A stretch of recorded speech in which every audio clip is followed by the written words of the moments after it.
Ladies and gentlemen, welcome to the Ride Mechanic channel. How the heck are you doing today? Thank you for coming back and watching another video. I do appreciate it. Every time a ride breaks down, it's a small battle. It's a battle between man and machine. Who will win?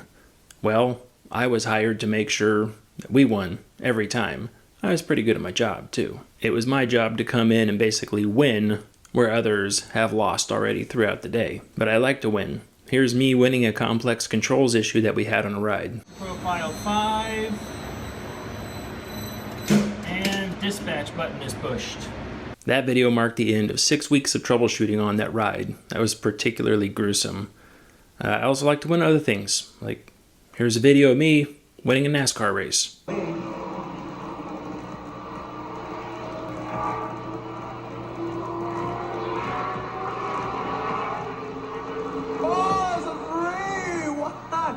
Wow! Oh my goodness! Checker flag going to go to Riley! My goodness!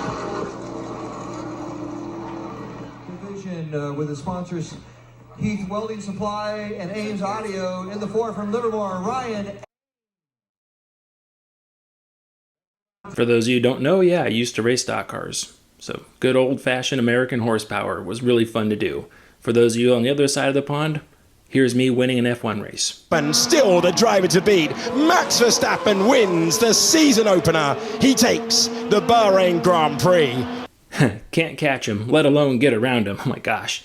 You see that one race at the beginning of the season, 2024 season? That was crazy. 22-second lead. Come on, who's dealing with that, really? Anyways, rides break down a lot. Sometimes they can tell us what the problem is. Sometimes they can't.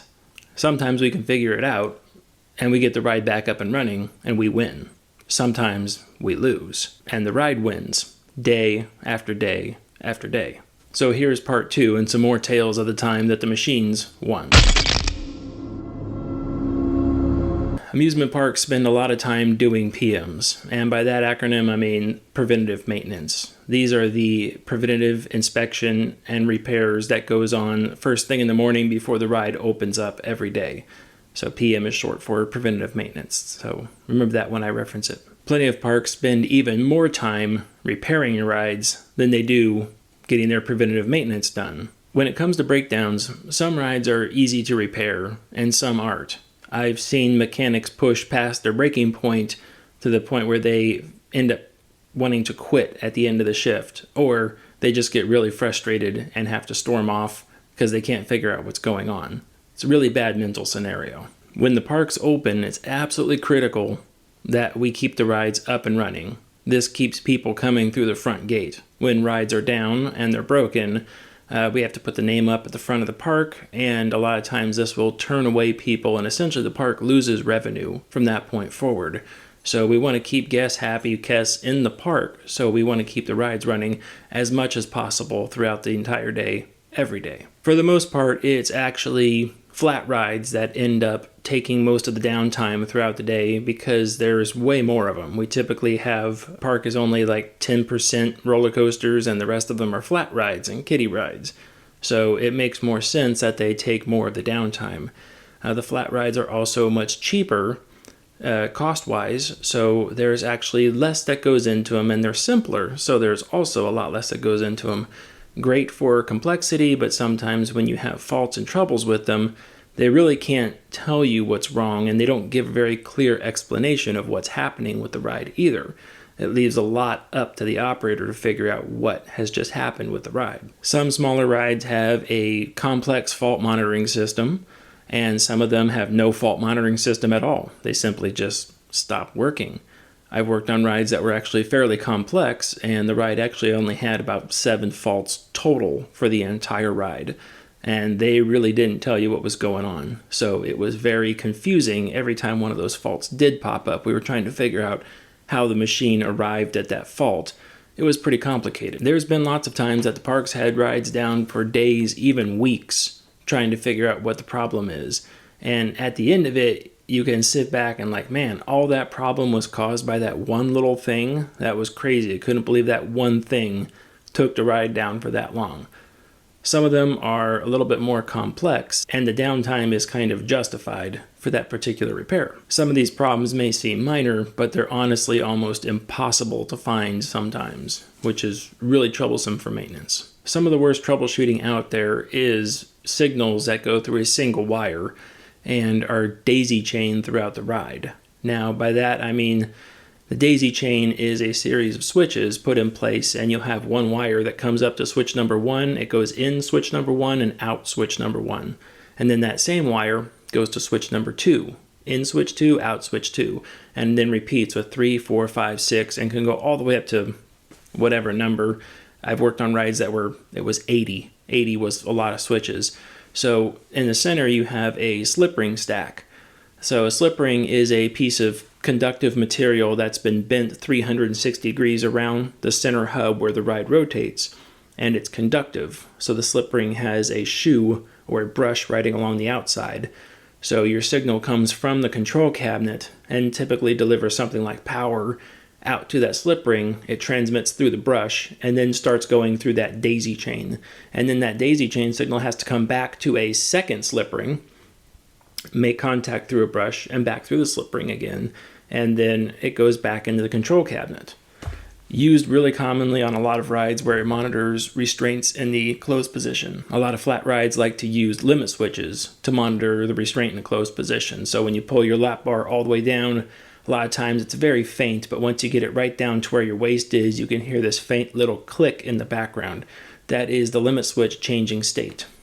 So on rides where they don't quite know what's going on, they keep having people jostle around and say, everyone get up and like move over a seat and sit back down or something. There's a larger guest in the ride and that limit switch is not making. So what happens is they give the close command and the PLC or controller sends a signal out through that slip ring, and then it goes through all 80 of those limit switches, 40, 30, 20, whatever it may be, and one of those switches somewhere is not closed. The ride doesn't know what switch it is. The operators don't know what switch it is. Sometimes it's really obvious. You can look around the gondola, whatever you're loading, and just be like, oh my gosh, that guy right there. Yeah, that's the reason your limit switch isn't made. A lot of downtime on these rides can also be attributed to simply just poor troubleshooting on the mechanics end. Now, the mechanics know what they're doing, and they know pretty well what they're doing.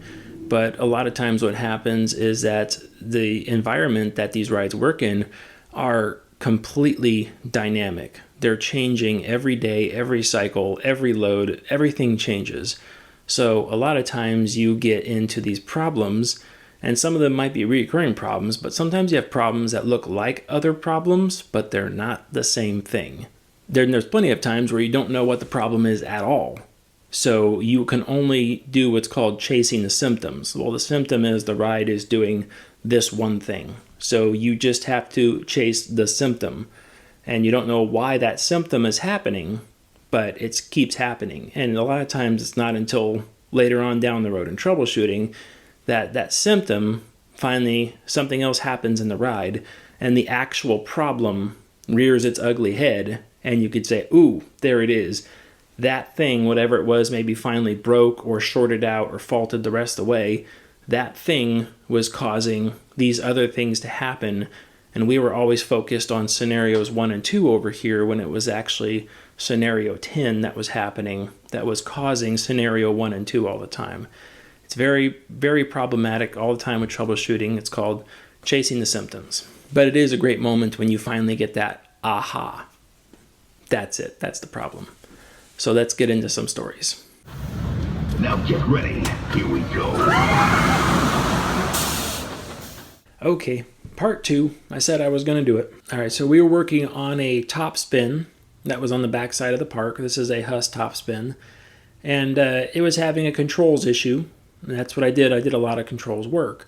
So it was having a controls issue. We had all sorts of problems with the signal was dropping out that was keeping the ride running, and it would do all sorts of weird things, like it would just start behaving weird. Not sure why or how, nothing really changed, but just suddenly started doing this one day. And it wasn't something we could really recover from. I mean, it kind of started doing minor things, and then it started getting worse. And then once we had to evacuate people off of it like once or twice, that was enough to say, okay, we have to stop and really figure out what's happening to this ride. So we did stop, and we really dug into it and found out what's going on. It's like, okay, I did a ton of troubleshooting on this thing, and I had myself all over there from the top of the ride to the bottom in the control panel. I'm measuring voltage on things, checking panel I/O and things like that. I'm just combing over it with fine-tooth comb, and I'm having trouble with it. So I think there's a problem between the control room and the control panel out at the ride, which the two were about 200 feet apart from each other. So I said, I think there's a problem somewhere in that area, and I'm not sure where.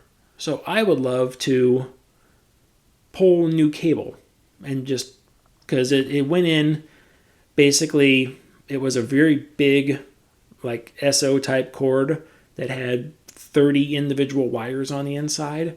So it went in 30 wires, and it's like, all right, I don't know where this comes out on the other side, but I see in the control cabinet at the ride operator stand, I'm looking in, it's like, yep, there's 30 wires, goes in, the cable's not labeled, which is okay, it's not labeled.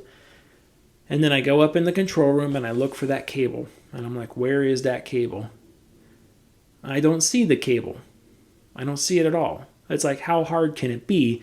It's got 30 wires coming out of it, which is a lot. That's a lot of wiring for that thing. And I'm like, I don't see it. I don't see it. I see a 25. I see a 20.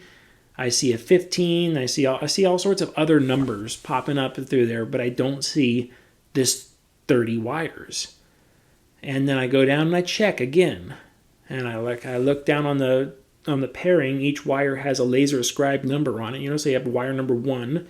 That way, no matter where you tear the sheathing off of the thing, you're always dealing with wire number 1, wire number 2, so on and so forth.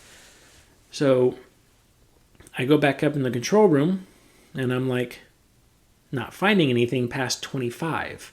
Because 25 is there. It's like, all I have to do is find 26. If I at least find something with wire 26, I can, like, oh yeah, this is it right here.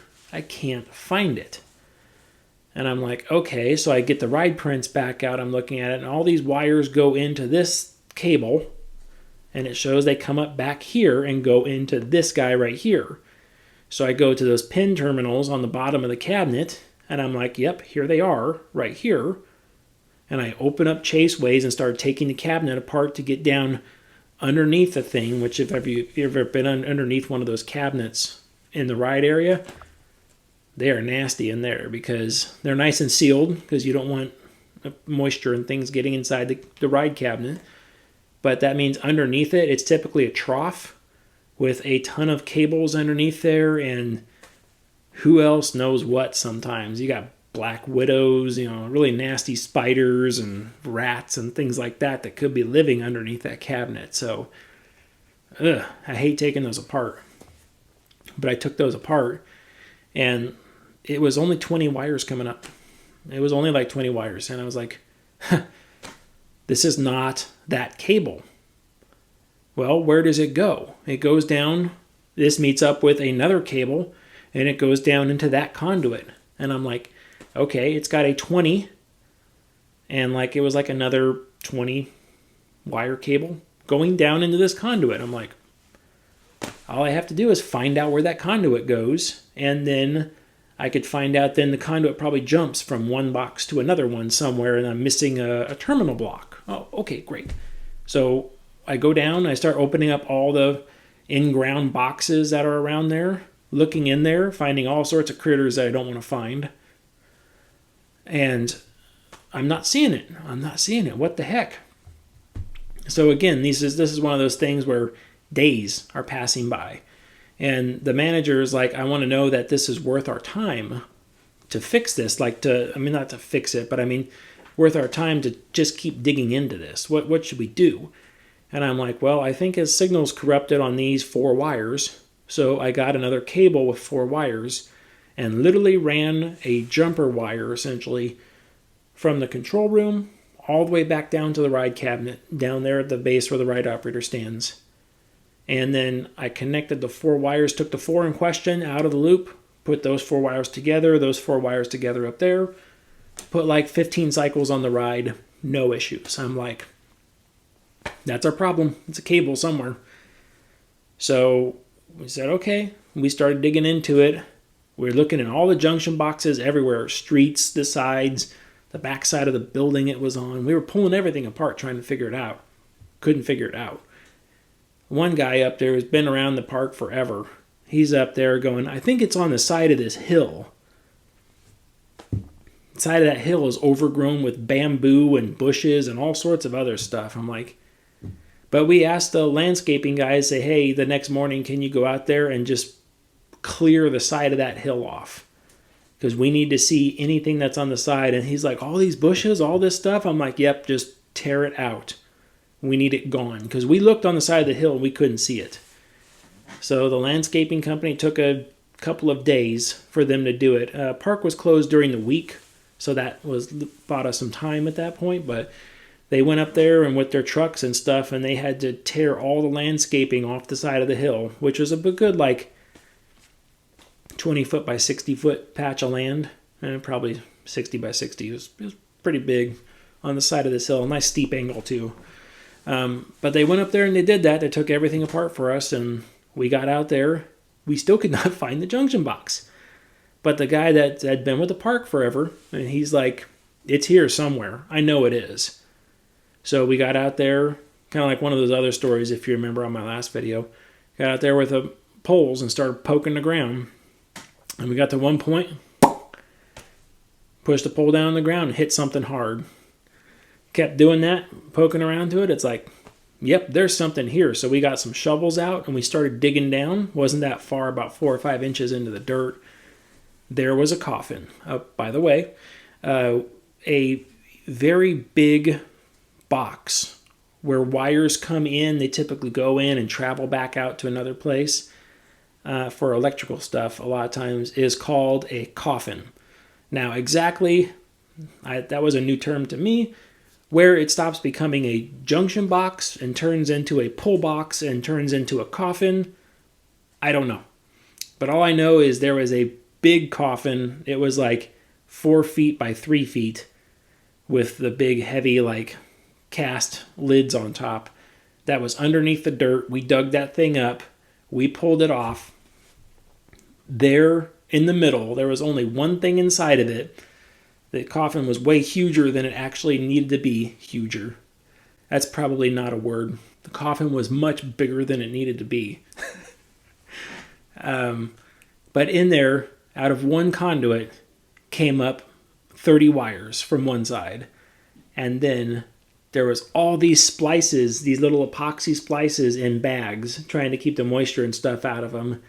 And then in all these splices and all these individual little bags sitting there just look like a little mushroom cloud of plastic. And then from the other side came 2 cables and went back into the other conduit and showed back up in the control room. That was it. That was the cables I was looking for. Those were the ones. So we ended up replacing those and got the ride back up and running finally. But I mean, that was down for, again, probably 3 weeks while we chased all that cable around out of there and tried figuring out what was going on with that thing. I remember we had a Intamin chute-to-chutes ride that we were having all sorts of lift trouble with, where the boat would go up and the lift motor would go into overload and some stuff like that. After a bunch of mechanical checking, we had determined that the drive was bad that was feeding the motor. Manager at the time said, drives just don't go bad like that. He's like, the lift motor's bad. And we're like, no, the drive is bad. And it was me and the supervisor at the time. Like, no, the drive is bad. It's the drive. And he's like, I doubt it, but okay. If you guys say that the drive is bad, drive's bad. So we had ordered a drive to replace it. And we were waiting a couple of days for it to come in. The drive finally came in and we installed it. And we hooked it all up, put the new parameters in it and everything, set it the way it was supposed to be. It was a fairly simple drive for that particular unit. And it turned it on and started to move, and the motor almost instantly went into overload and shut back off again. And we were like, oh man. So we tried it a couple different ways, and we tried some different things, started running some cycles on it, and it kept tripping off into overload like each time. It was like, oh, geez. So the manager at the time said, hey, back before you guys started, did you guys meg the motor like I asked you to? And we're like, yeah, we megged the motor.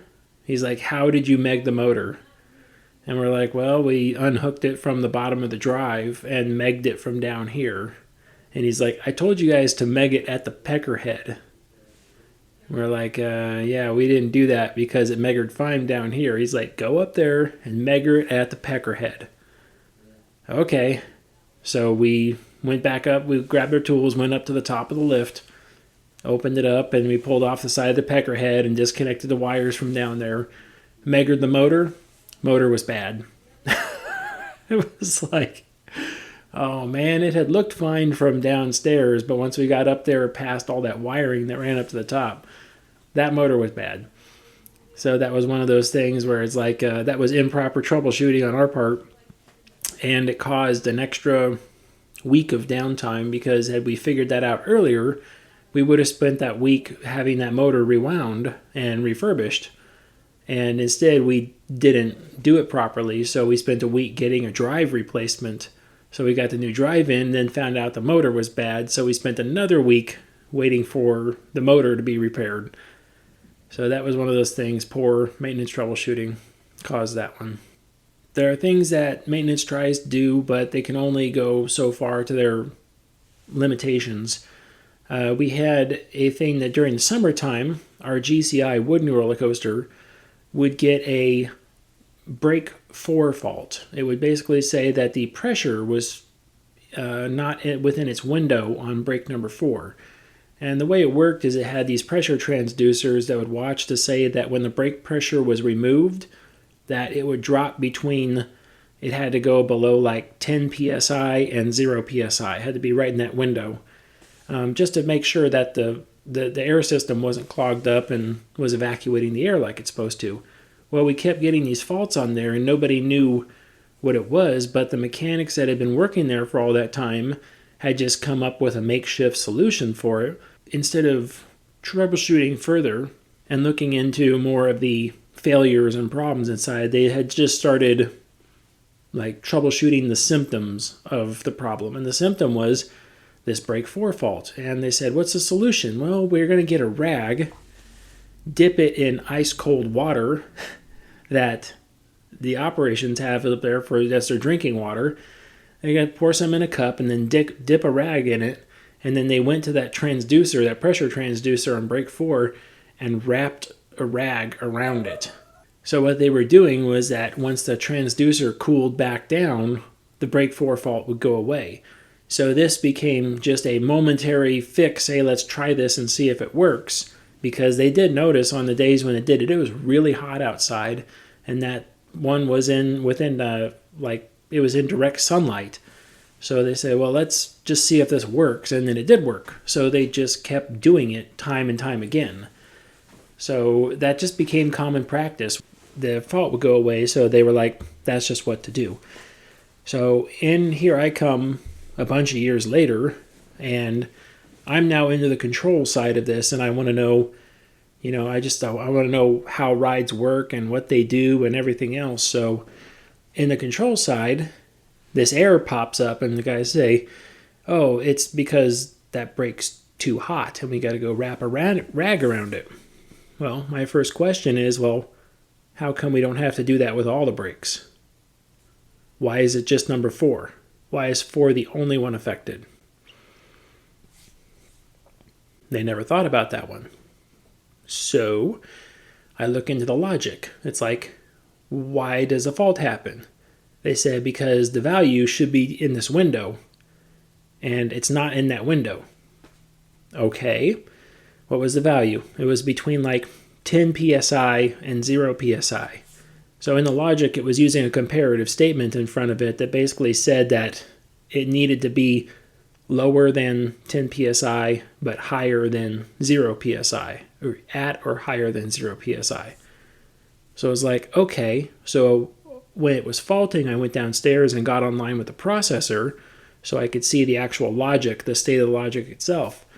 And I would say, what is this when the ride happened? So we ran it for a while, and then pretty soon it started faulting. And it was going down to negative 3 psi. I'm like, that's weird. Now wrap a cool rag around it. And then they did. And then that negative 3 turned into negative 2, then negative 1. And then it was back to 0. And then at like 0.1. I'm like, okay. So I grabbed the transducer information off of it, and I started reading the little booklet that comes with the transducer. And I'm like, is there a way to adjust these things? And it's like, yeah, there is. You pull the cap off the top of it, and then way down on the inside, there's a little tiny screw. And you go online with it, and you can watch the value turn. You can watch the value move as you turn the screw. Okay, cool. So we let the brake get nice and hot.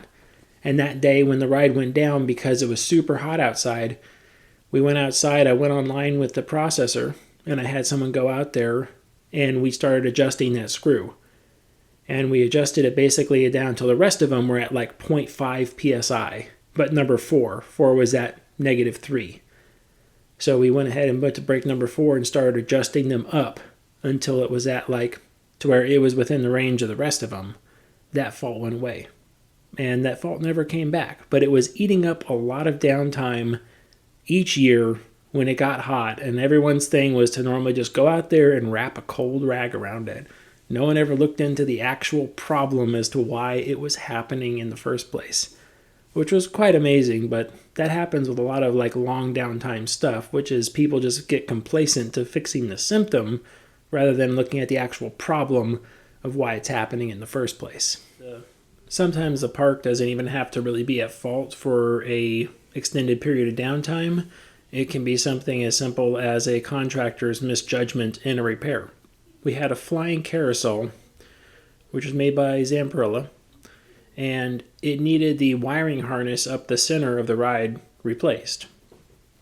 Now this was a fairly complicated wiring harness because it was in between two moving components that were going up and down and within close proximity to each other. There was a tolerance issue. We brought the contractor in, asked them if they could do it. They looked at it, they looked all over it, and they said, yeah, we could do this. We said, how long did you need? And they said, well, we need a full day to do it. It's like, okay. So we had started on like a Thursday and said, you have all day Thursday. We'll just hold the ride down until it came back up and running. Or it was like, maybe it was Wednesday. But they said, okay. They started doing the wire replacement, and then they started like, oh, we're running into all sorts of problems. All this and all that. We don't have any of this. We don't have any of that. It's like, didn't you guys look at that stuff and how to do that? It's like, well, yeah, we did, but we just thought we'd be able to do something different. So we were sitting there trying to help them out, and it was getting into like Thursday night, and the park is supposed to be open Friday morning, I think it was. So here it was Thursday night, and like the park has to open tomorrow. So they were telling me, they're like, oh, like we're going to need all day tomorrow to work on this. Well, we basically said like, yeah, you're not going to have that. You guys said you can have this done in a day, and now it's looking like that's not going to happen, and now it's going to get into 2 days. So like, my manager told me that like they need to finish this tonight. And I'm like, what am I supposed to do about this? And he's just like, just be here and push on them and make sure they're done tonight. Don't let them just like, oh, well, we don't know what to do and leave. It's like, nope, they need to get it done tonight. Now, personally, at the time, like I had vacation starting the next day, like the next morning. I had vacation starting. We were going to drive down to Southern California and go to Disneyland. And it was just like, we normally left at like 5 o'clock in the morning to drive to Disneyland because it's like a 5-hour drive 6-hour drive for us. So I'm like, okay, well, I guess I'll stay with them and push on them and make sure they're done. So I just stayed down there with them at the ride, starting to get into the afternoon. And I'm calling my wife up and I'm telling her, I'm like, I've got to be here until these guys are done. And I don't know when they're going to get done. So it might be late tonight.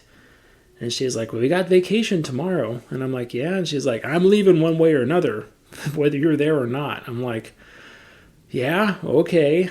And then she's like, okay. So later on in the evening, it got to like 7, 8 o'clock at night, 9 o'clock at night, 10 o'clock at night. And these guys are still going. They're still trying to figure out how to do all this, asking like, do you guys have this? Do you guys have that? Just asking for a hardware store worth of stuff. Luckily, we had a lot of it. So it's like, okay, this and that. And it got super late into the evening. It got into midnight, 1 a.m., 2 a.m., 3 a.m., and at like 3:30, 4 o'clock, I just told the guys, I'm like, I text my manager too. I'm like, I'm sorry, I have to go. I have vacation starting. I have to leave work now to drive home to do another 5 to 6 hour drive to Southern California and spend a full day at an amusement park. Like, I've got to go. And I just had to leave. I'm just like, I'm sorry, I left. And I'm like, this was too much. So I got back, and then when I got back after my vacation, which my vacations typically, it was like a weekend trip to Disneyland, that type of stuff, or somewhere fun. So it was like a long 4-day weekend. It's like I got back, and the ride was running. So I'm like, oh, those guys finally finished. And they're like, yeah, it was like Saturday night. They finished Saturday night at something time. And it's just like, oh my gosh. And like, and they've got to come back next week because a whole bunch of stuff is wrong. It's like, oh, what a mess. So that was a couple days worth of downtime. Unintentional, done to the ride because simply a contractor didn't bid a job properly. That's what that ended up being. Let's see, on our Regatta ride, which is a round ride that just spins really fast, got little humps where the cars go up and down, we had a limit switch problem in the seats. You guys remember this from the last video, you might have remembered me talking about it. But basically, the Regatta had 16 tubs, and the tubs were daisy-chained limit switch-wise for the restraints. When you pulled the bar down, the limit switch made and said that tub was locked. So it would go out slip ring number 1, go through all 16 tubs, and then come back in slip ring number 2. Well, what we were getting is we'd start the ride, and the ride would make half, 3/4 of a rotation, and then just shut off. So we started polishing the slip ring, thinking it was a bad contact spot in the slip ring as the ride rotated around it. You know, just something like a dull spot. So we tried polishing everything up really well. Didn't fix the problem. So that was one of those where we kept trying day after day to figure out what the problem was. We would check the adjustments on all the limit switches, and everything was right where it was supposed to be. We were checking wiring between, we were inspecting it, looking to see maybe a rat or something had chewed on a piece of wire. Squirrels love to chew on wires. I know that one from experience. Nothing. And then it was down for like 3 or 4 days until the resident mechanic of the ride came back from his vacation. So I sent him down there, and then he called me up early in the morning and said, hey, I found the problem. And I was amazed because the crew had been working on it for like the last 4 days straight, and no one can figure out what was going on, myself included. Couldn't figure out what's going on. We had him go down there and do it, and he came back within a couple of hours and said, hey, I found the problem. No way. We all wanted to see this. So he went down there, what's the problem? He's like, this limit switch is bad. We've checked all the limit switches. We've checked the adjustments. I'm like, how did you come up with that? And he held it up, and when you squeeze down on top a lot of limit switches, they make a very faint click on the inside as the contact changes state from one to the other. So he held the limit switch up, and he's like, listen to this. And he goes, click, click, click, click. It's like, you see how it missed the click in there? We're like, yeah, that's weird. And so I started picking it up, and I did it myself. I'm like, click, click, click, click, click, click, click. I'm like, what the heck? And he's like, I don't know. It's intermittent, but it's bad. So it's like every third or fourth time you would click the switch, it wouldn't change state. So that means we were looking at the switches, we were testing them. It was working, kind of. And then every once in a while you pull the lap bars down and it just wasn't making. Or it would wiggle just right, and then the contacts, since they were already failing on the inside, would just register open, and it would shut the right down because of that. But we had nothing to say. That limit switch in that one tub was it. He was just manually removing every single limit switch from the ride and literally just playing with the thing from all angles, trying to figure out what it was, and then put it back together. But that ate up like 5 days of downtime on that. Confused the heck out of everybody. At this point in the video, if you haven't already, please make sure you like and subscribe and give me some comments down there. Let me know if you got any fun stories to add on to these. And then let me know if you want to see something for topics in the future too. I'm always up for new stuff. I've got a list of things that I'm making, but sometimes somebody says something and I'm like, oh yeah, let's do that one real quick. That really sounds like fun. I do enjoy getting that information. You guys come up with a lot of good ideas for videos, so let me know if you got them. You can also email me at ryantheridermechanic@yahoo.com. Let's get back into the video. We had a Rio Grand. Rio Grand is a small kiddie train. Electric powered. Each little coach has its own little electric wheels on it. And the track is conductive. It conducts power through the rails so that it picks it up in the coach, and then the whole thing powers forward. Well, we kept getting it derailing.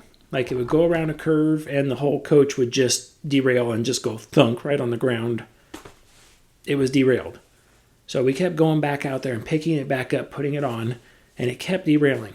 So we would replace the guide bearings or guide wheels, which were just little bearings. We'd replace those guys. We'd do all sorts of stuff. We were replacing motors, thinking it was driving unevenly and that was causing it to basically come off the track. And we couldn't figure out what was going on. So we had actually invested a lot of time and money into it, just replacing tons of stuff. New wheels, new motors, new this and that. We got it better, but it would still just occasionally just derail, and just, especially in the corners, it would just derail and the train would just get stuck there at that point. So, little kiddie ride. I mean, nothing bad was happening other than just tearing up some asphalt and some wheels. So we were back and forth with Zamperilla a handful of times about it. And I don't remember if it was their train, but they were supplying the parts for it. So I went back and forth with them a couple of times about it. And after a little while, they said, I think your track is worn out. I'm like, how do I know if the track is worn out? Because it looks fine. Like everything looks fine. How do I know? And they said, here, take these measurements. And they had us measure the inside of the track. And they're like, if it's beyond this dimension, it's worn out. And we measured ours, and it was worn out. Well, the Rio Grand's not a complicated piece of equipment, and it's meant to be set up in lots of different configurations. You know, it can go lefts and rights and do a crossover, whatever it is. So, and it's a fairly high use thing. They're all over the place. So it was actually fairly simple. We just ordered new track from Zamperilla, and they just sent us a bunch of new track pieces. It didn't take long. They actually had everything in stock. So we just shipped it, got it to the park, put it all together, shimmed it to make sure it was nice and level and straight again, re-anchored it back down, which on those we just use, I think it was just nails into wood, basically, just like you would a railroad track. And we got the thing back up and running, and it ran perfect after that. But the ride had been in operation for so long, it was in no one's front of their mind. You know, it was in no one's, like, first thing you check was to make sure the track wasn't worn out. Because the track was welded tie to tie. So it was already pre-shaped in its configuration. So it wasn't something like an actual railroad track where you'd be looking for one of the rails to move to where your gauge is affected. But in our case, the gauge was affected just because of the pure mechanical wear that was happening in the center of the thing. But new track, and then it's back up and running. That wasn't too expensive either. Since we had animals in the park, we treated animals differently, just because most parks look at animals as a nuisance. But we could not do things with animals that most other parks would because we had animals there ourselves because we were like a zoo. So we couldn't do a lot of certain things. We couldn't do trapping and baiting and things like that because what happens if other animals got a hold of it? So one of the things, we had wildlife downtime for rides for things that were very minor, but they ate up some downtime, especially looked at it over the year. They ate up quite a lot of downtime. During certain times of year, the ducks would start to, it would be in season where they'd have little ducklings along with them. Well, all the time, the ducks would wander through our park and they would find a rapids ride. And the ducks would take their little ducklings and hop over the little edge and they get into our rapids ride. So when the ride is off during the week, it's a great little ground for ducks because it's just a big pond of water. It's like no big deal. But when you start the ride up, well, these ducks get swept away in the current and they get down towards there. And it was supposed to be that if we saw ducks in the water, because they couldn't outrun the pumps, not at that ride, we were supposed to stop the ride because we couldn't just kill ducks in the water. Like that wasn't a kosher thing. So we would actually have to shut the ride down until we could fish the ducks out of there. Sometimes we could just coerce them out. It's like come on, and you kind of like scooch them around and kind of use some big nets and stuff like that, and you just kind of like get them out of the water. And it wasn't a big deal. But then what was appetizing is that like when there was running, they would go up to the edge and look down, and it was like a 3-foot drop down to the water level. And Mama Duck didn't want her little ducklings jumping over something like that, I'm guessing. But when the ride was off, the water level was only like 6 inches below the edge. So it was like, yeah, come on, everyone get in.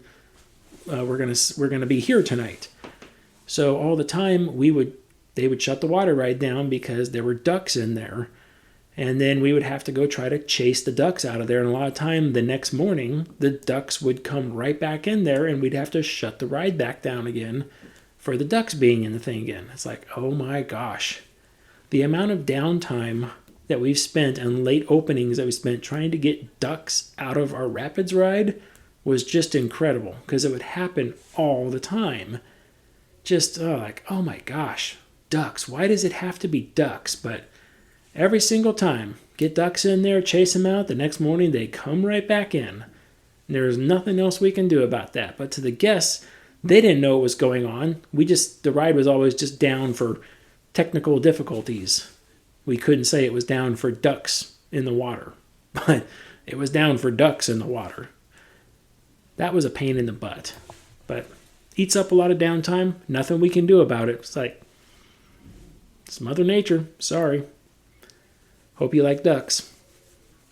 Another one of those vacation stories I had where I came back from vacation and they had left rides down waiting for me was our flying carousel. The one that I was talking about with the slip rings where it got all messed up. Well, there was a different time where I went on vacation and it was running fine. And I come back from vacation, like 4 or 5 days gone, and that ride was down. And it's like, why is it down? It's just got a bunch of faults on it, and we can't get the ride to stay running.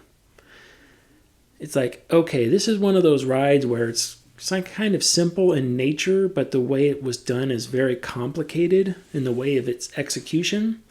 So the way those rides work is they have your outer canopy that you actually ride on, and then you have the center, what's called a tree in the center. The two rotate against each other. So what you have to have is your outer swings will go 11 RPM. That's what they're supposed to be doing. Pretty sure it was 11 RPM. As you go around the ride in your swing. Well, internally, you have two drives working against each other. One drive is doing 17 RPM, we'll say clockwise.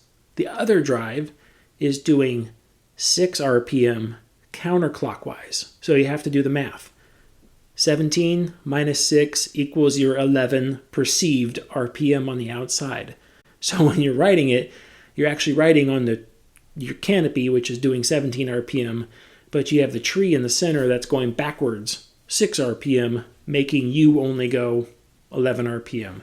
Well, that's a very critical thing, and as you go through the ride, the two drives ramp up with each other and ramp back down with each other as you go through the ride. So at all points, Zamperla is constantly monitoring the speed, making sure they're within each other's guide. So if your counterclockwise drive goes too slow, you'll get too fast on the outside. Because if you say 17 minus 6, that's 11. Well, if your internal drive only does 5, well, now you're doing 12 RPM on the outside. If your internal drive shuts off altogether, you'd be doing 17, and you get flung in the banners and everything else out there, so they can't have that. So there's lots of speed faults built into that ride. Not exactly, but it's just like they're basically looking for an agreement. I'm going this speed, so am I. Yes, okay, we let the ride run. I'm going this speed, no, I'm not. Okay, ride doesn't run. So they're doing those checks constantly the entire time the ride is running. So when it starts getting into hot and cold seasons, those drives need adjustments on them. And they're very, very minor adjustments, but there's a lot of them. Let's see. I think there's at least 20 adjustments you can do to them to mess with those speeds. And if you use the wrong one, you'll mess with the wrong portion of the speed. The ride doesn't work after that. So I came back from my vacation, that ride wasn't working because of drive speed faults. So I got out there, I'm like, okay, just start with the internal. I got the internal working to where it sped up and it ramped up to 6 and ran right at 6 just fine. And then, by the way, watching that run 6 RPM in reverse is kind of funny. So then I started with the external. And the external won't go to its high speed without the internal. So it's like, okay, start the external. And I started going, and the first thing it does, it starts lifting up and then starts going in reverse. It's like, okay, so the ramp on the external is not correct. So I started adjusting the ramp.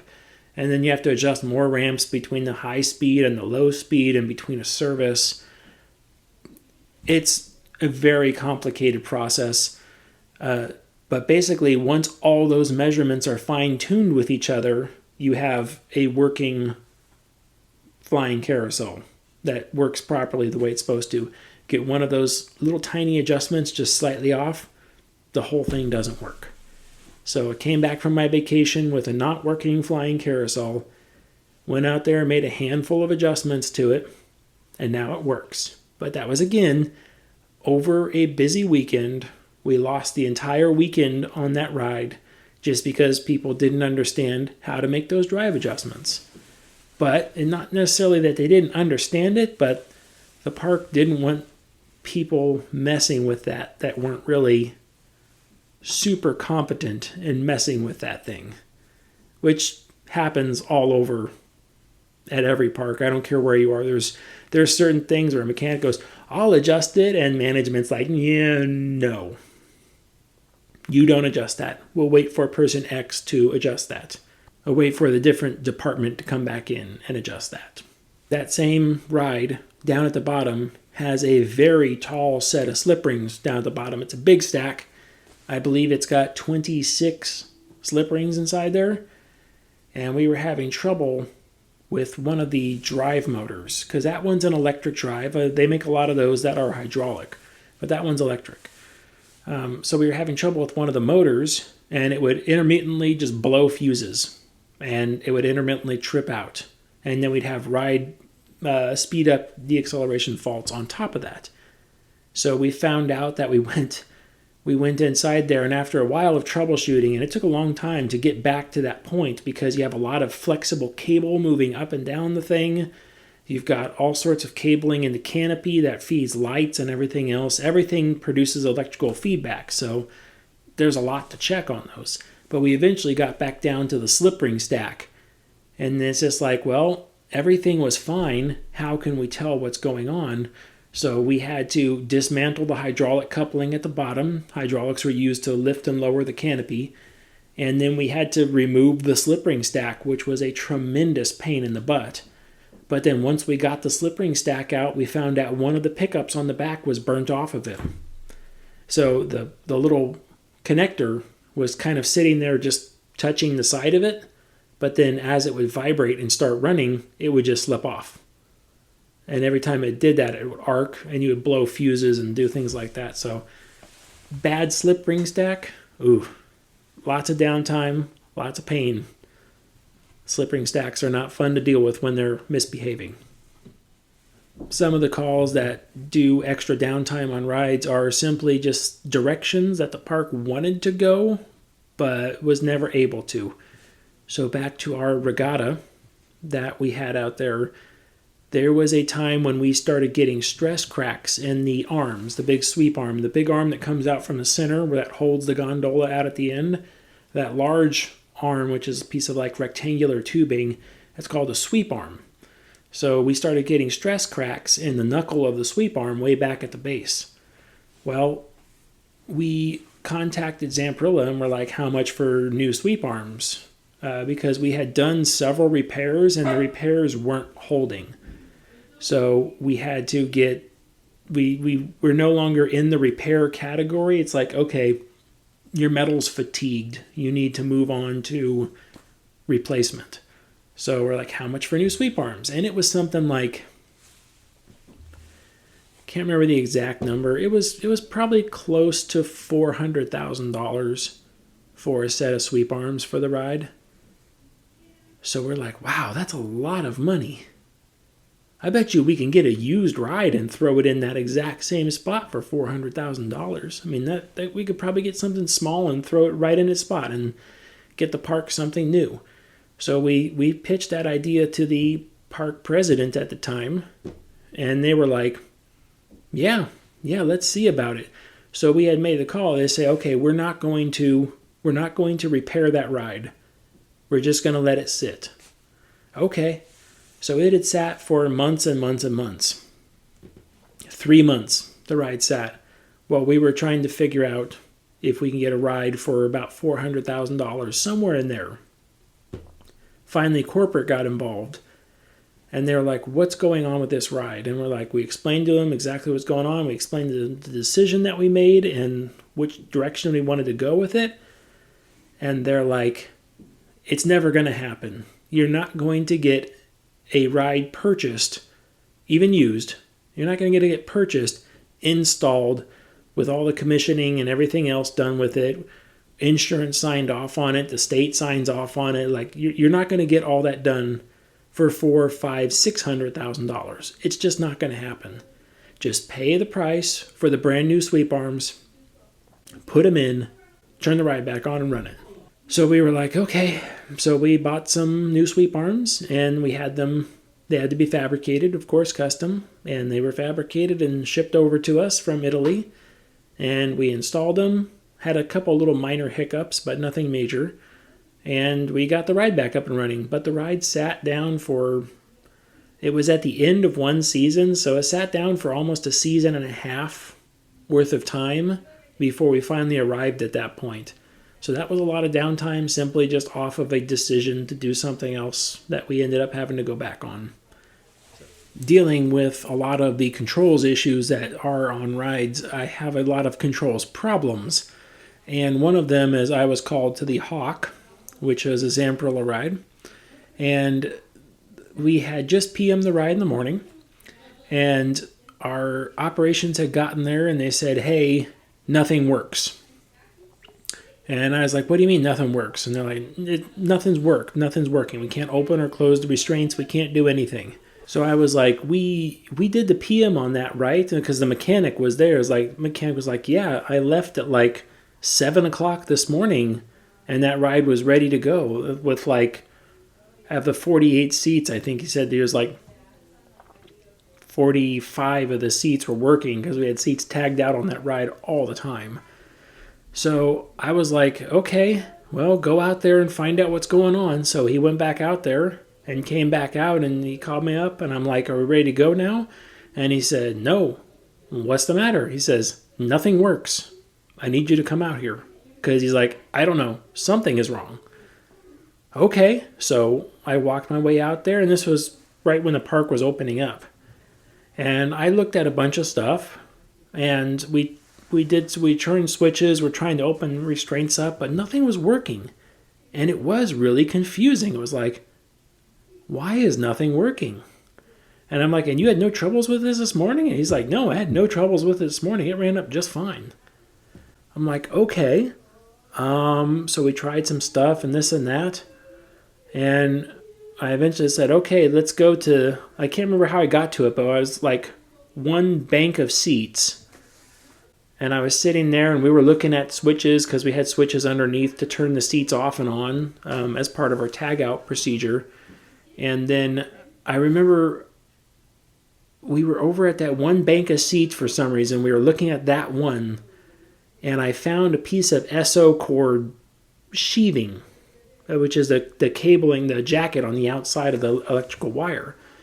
And I found the sheathing there, and it looked pretty jagged.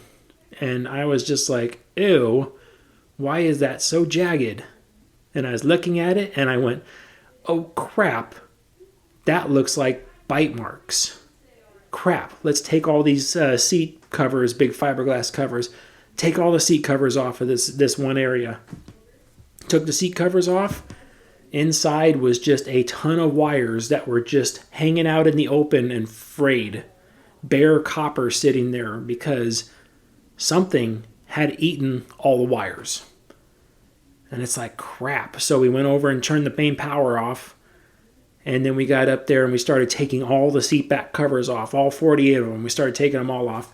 And we had tons and tons of wiring. That ride had so much wiring on the arms. And there was so much of that wiring that was chewed through because of a squirrel. So we found the culprit, because as we were off back in the other area and talking about it, and I was on the phone with my boss explaining what's going on, I see two squirrels run over and they jump up on the arms, and one of them right in front of me started chewing on one of the wires and pulled off a piece of sheathing and jumped back off. They're nesting. So apparently squirrels, lots of critters, love the taste of wire, the cabling, the cover on the outside, and it makes a great nesting material. So we had the ride that was destroyed by some squirrels. And I mean, we were down for weeks after that. I mean, probably the better part of a month, if not a month completely, while we were having to replace all sorts of cable inside that ride because they got in there and did that quick. There was all sorts of chewed marks on all sorts of things, and then there was tons of wires they had just completely cut 100% of the way through. And my boss had asked me, he said, well, the mechanic, they're like, do you think the mechanic was lying about having this ride working? And I'm like, oh no, this squirrel chewed through communication cables between the seats. Like once you break one of those cables, the whole ride won't work. I know that for a fact. But this squirrel had gone through a bunch of communication cables. Like, it was a complete mess inside that arm. It was ridiculous. That's another one of those where you gotta love nature when it's working with you and sometimes against you. One of the last stories I got is the same thing about nature, basically, but remember the story about the ducks in our water ride? Well, we had a very similar one to birds in our Topspin. So our Topspin ride has the two big vertical arms on both sides, and one side is open where the slip ring pack is inside there. There's not a ton of space there, but there is some space. And we had birds that were nesting inside of there. So it was one of those things. Operations didn't want to run it because birds were in there. So we had to go up and clean out the nest of the birds. They were trying to make a nest up there. And then pretty much as soon as we did that, we put the man lift and everything away. And then by the next morning, birds had made a nest back in that arm again. So we went back up there again, and each time the ride's down for a day while we're trying to remove this bird's nest out of the arm of our Topspin. And then the last time I went up there and did it, we talked about making a plastic cover that went over the opening, but we had no way to anchor it. So because we had no way to anchor it in there, no one would allow that cover to stay there because it could fall on top of somebody. So coming from a background of racing stock cars and stuff like that, I'm just like, well, let's just get some duct tape. Even though these are birds. I guess we should have used duct tape on the water ride and bird tape on this ride, but whatever. Let's just use some duct tape and basically fabricate the cover out of duct tape on both sides. They're like, oh, we don't want this. Like, look, we use black duct tape. It was already like a really, really dark brown. It was already very dark up there. It was hard to see in the first place. We put the cover up and we cut it with X-Acto knives on both sides, and we made it look really nice and straight and like professional. When we were done, it looked like a fabricated cover that was supposed to be there. In reality, it was simply just duct tape on the side of the machine. But it did its job, and the birds stopped trying to go into those arms. And it held on for the entire season, like didn't fall off at all. So that was cool. No more birds in the arm, and we were able to get the ride back up and running with no other issues. So again, this is one of those things like these little stories, these ate up a ton of downtime and a ton of manual labor and parts and cost and everything.